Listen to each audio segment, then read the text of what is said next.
Hey guitar players, let's dive in. The song I'm going to be figuring out is Great Things by Phil Wickham. I've never really figured out this song before, so I thought it'd be a good chance for you to see me tackle a brand new song.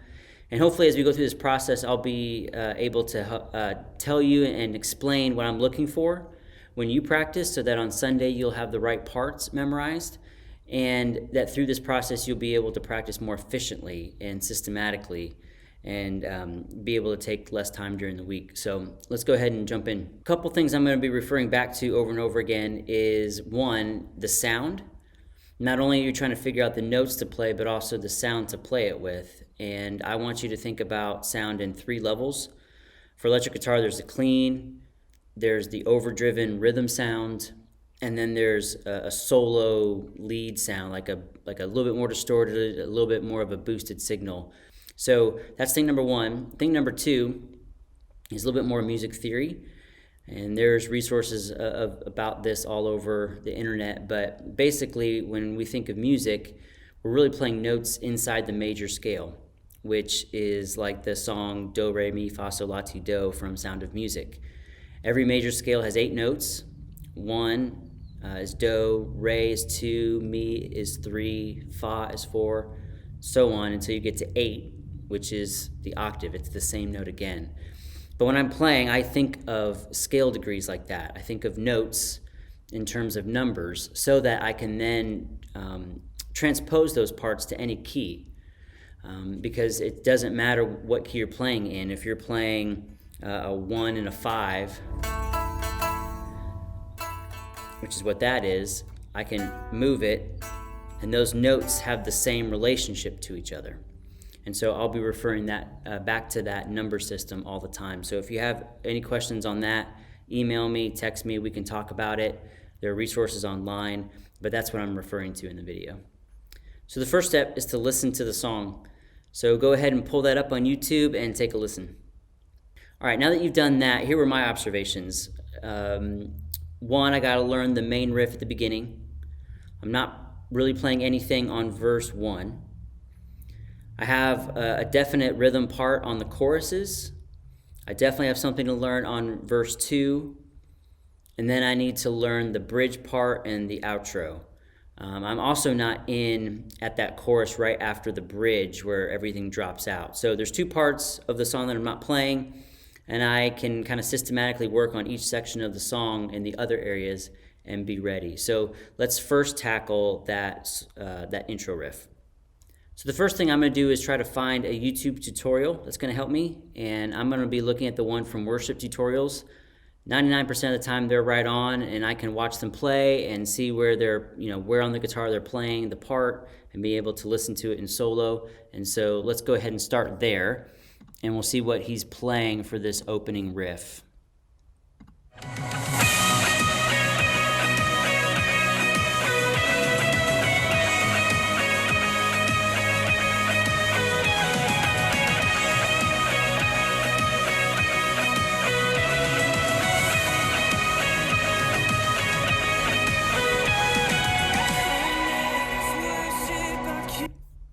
So I know that he's up here on the 14th and 16th frets, so I'm figuring that out. Again, you're trying to follow the melody, so yeah, that's it.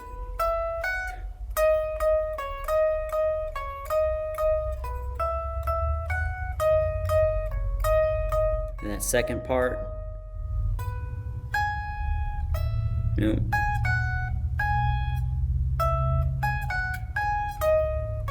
That's it.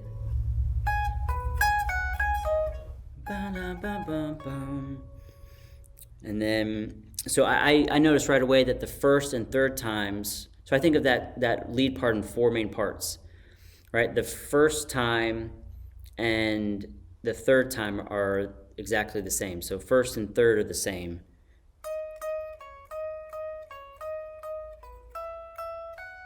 Right? That part. And then I'm trying to learn parts 2 and 4. So the second part that's the second one. And then the last one is, he goes all the way up to a high B there. Or he lands on the 1. the one note right up here. So that's sometimes helpful, is to break the lead part down in sections, or a verse down into sections, and kind of compare and contrast. And a lot of times you'll see patterns repeating, and then to also notice where the patterns are different. Instead of thinking of that riff right there as, four measures and you're trying to memorize from start to finish, which is kind of hard, I think of it as, I'm going to play part one, part two, I'm going to repeat part one again, and then I'm going to do part four, if that makes sense. And that helps me think about it. So I'm going to do, there's one,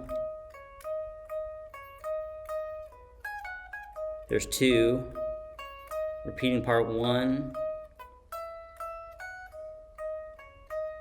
and then here's the fourth part. Okay, so I figured out the main riff, and it might take you longer to do that, but think of it in sections, work out each section, and then practice playing it a couple times through. Because that's like a lead part, it needs to be loud, I'm definitely going to play that on like a solo or boost type of sound that's really overdriven. So there's part one for us. All right, so let's learn this chorus part that I play. Now, this is a really good example, because what the guy plays on worship tutorials is not exactly what I hear on multitracks. And multitracks is from the record. So that's what the guitar player actually played. But listen to the difference.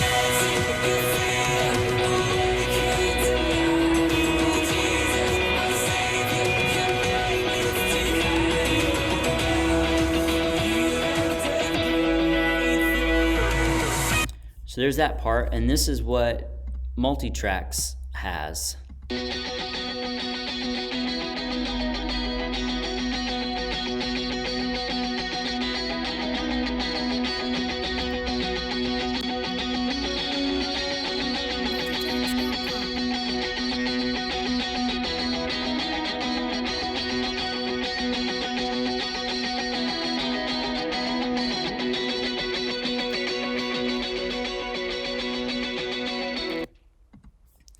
Okay, so I won't go into figuring all of it out for you, but the worship tutorials guy is up here, whereas at the real guitar track is down here. So if you didn't have one of those resources and you only had the one to choose from, and maybe it was a little wrong, what I want you to notice is that for you to be ready on Sunday is to know, one, okay, I'm in this register in octave. I need to play something up here. I'm not playing big open chords down low. I'm moving up the neck, because both of these parts are in kind of the same area. And that's why they both work. So I know that I'm going to be playing in this area of the guitar neck, and I know it's going to be kind of this rhythm-y part that has some movement on it, but it's not like a lead line, and it's not big block chords. It's in this register, and it's a rhythm part. So that's where, if you come in on Sunday, if the notes that you play aren't, 100% to where multitracks is, you're going to be in the right ballpark, and the guitar is going to sound good. So as we figure out this part, here's how I kind of listen to it on multitracks. Again, I broke it down into measures, because that helps me figure it out bit by bit. So it's this, he's playing like the root note 1 and this 5 note here. And the first two measures are the same, 1, 2, and then the third measure is where he plays that little descending riff, right? So he's basically going down from 5, 4, 3, and he's keeping that root note playing every time. So on the D and G strings,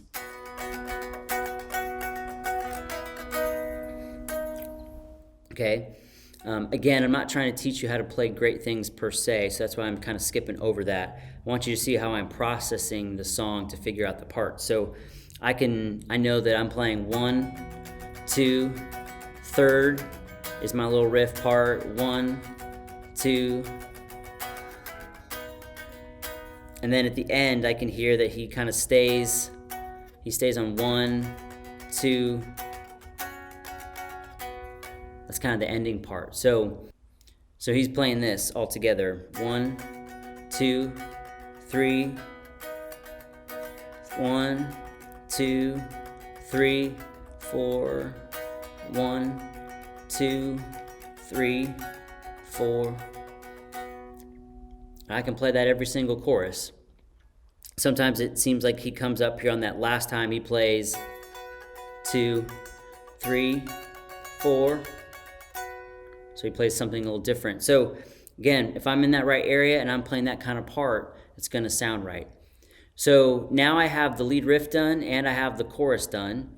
Let's move on to that second verse. All right, for the second verse, let's go ahead and look at that worship tutorial video and see what he's playing.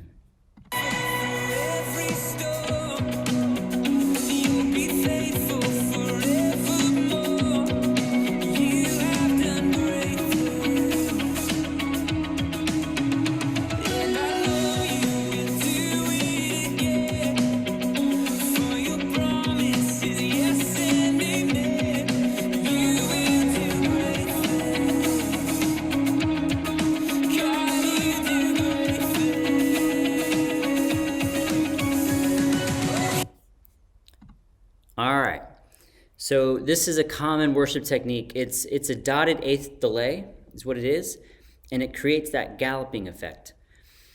Go ahead and watch the video again. You'll notice that the sound is like the da da da da da da da.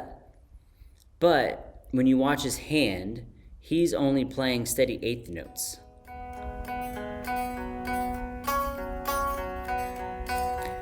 So he's playing a really easy rhythm to play, just 1 and 2 and 3 and 4 and the delay is what's making that galloping effect. Sometimes guitar players try to do that all with their picking hand, and that's really hard. This is a common technique in worship guitar playing, is that dotted eighth delay. So when I'm watching his hand, I'm seeing that he's that's really what he's playing. And then he kind of goes up, something like that. So I would try to refine that a little bit, but that's basically the part. So again, on Sunday, even if you don't play it note for note, try your best, but know for that second verse, it's a dotted eighth delay, and then he's just doing these eighth notes, steady rhythm, and it's going to create that galloping effect. Well, your job is on that second verse is to play the galloping effect in that right register. So that's what I would figure out. So now I have verse 2 figured out as well. My job is to do the galloping effect.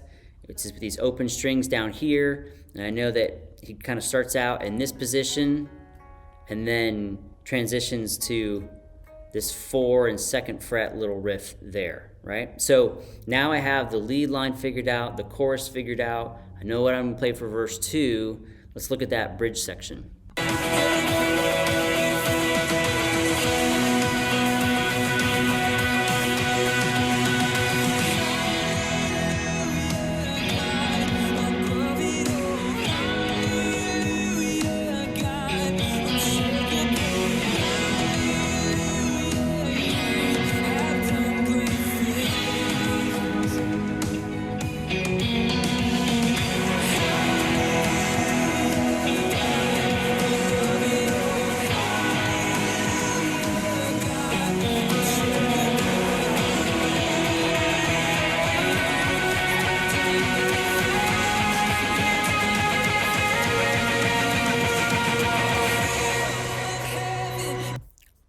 All right, again, I break it down into sections. So I know that right before the bridge, he comes back to a G chord, and he's got this little riff that he's playing. And then a lot of the bridge is just playing nice big open chords with that little riff in there that we'll figure out. And then there's an octave part at the end. And we'll talk about that here in a second. So again, breaking it down, I'm going to come back down to a G chord, and it's clear that he can play the top 3 strings. So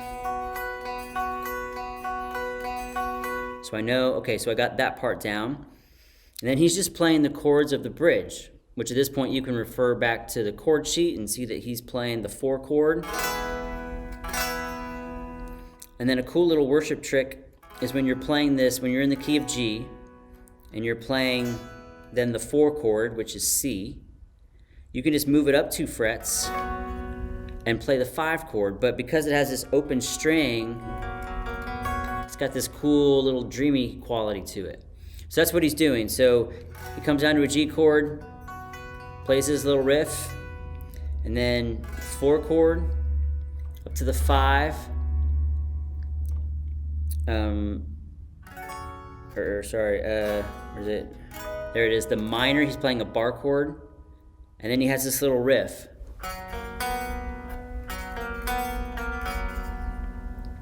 He's using that open G string to his advantage, and he's playing just 5, 4, open. See if we can get that pick hand in there. So, hallelujah, God, above it all, hallelujah, God.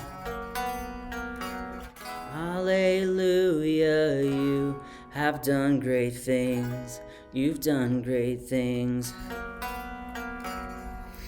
And one thing I do notice is that little riff doesn't start on the downbeat. He pauses, and then it's played a little bit later. So, 1, 2, 3, 4, 1, 2, 3, 4, 1, 2, 3, 4, 1. It's like on the and, 1, and. So that's a note that I would make in my head, that I'm not playing that riff right on the downbeat. I'm waiting just a split second and playing it on the and. And then when we go through the bridge the second time, he ends on this octave run. So in worship, sometimes you can make these lines that build energy, what are called octaves. And basically what you do, you put, like in this instance, you put your finger on the 3rd fret of the A string. You actually mute the next string with that finger. You kind of hold it down at an angle where it mutes that next string. And then you play the 5th string on the G, or the 5th fret on the G string. So it's actually the same note, just an octave apart, which is where it gets its name from. And in order to play it nice and, like you can play like a full rhythm to it with your picking hand and really dig in, you just mute that middle string and you can move this shape anywhere. So that's what he does. At the end, he plays this, or something like that. I'll have to go back and listen to it. But that's what I would play. I know at the end the technique is octaves. And then I just have to listen for the note that he's playing. So now I have the bridge down. I'm going to start with this little riff. And I'm going to play the chords with that little worship trick right there. The minor, which is just a simple bar chord. My riff. Keep playing. The second time I come down and get to the minor chord, my riff,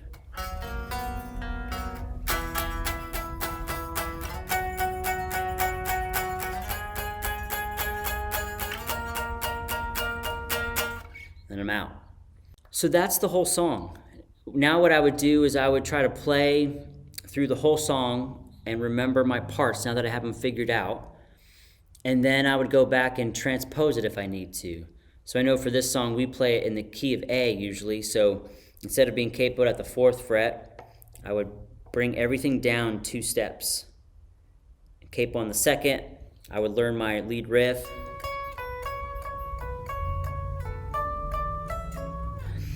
And work out all those parts and just move them down. So I hope from this video that you can see that it's easier to break things down in sections and to notice similarities and differences. What I do is I try to only remember the differences, right? Instead of remembering everything from start to finish in a linear fashion, if I break it down systematically, that at least helps me. And if I take it section by section, I can figure out what I'm going to play. And there are a lot of times where, again, I'm probably playing 85% of the notes right. But like on this chorus, if I know that I'm in the right area and I'm playing the right kind of part, I'm not too worried about making it 100% accurate. It's different for a riff. Like the main riff, you've got to learn, spot on, because that will stand out if you don't have a note right. But those choruses and that bridge, that kind of stuff is where if you're playing the right kind of part, it's really going to blend in. And as you get better and better, you'll be able to get it note for note and make it easier. But even for a beginner guitar player, if you play the right kind of part in each section, it's really going to sound good, and we can work from there. So I hope this video was helpful to you and that your practicing will be much more efficient and more fun.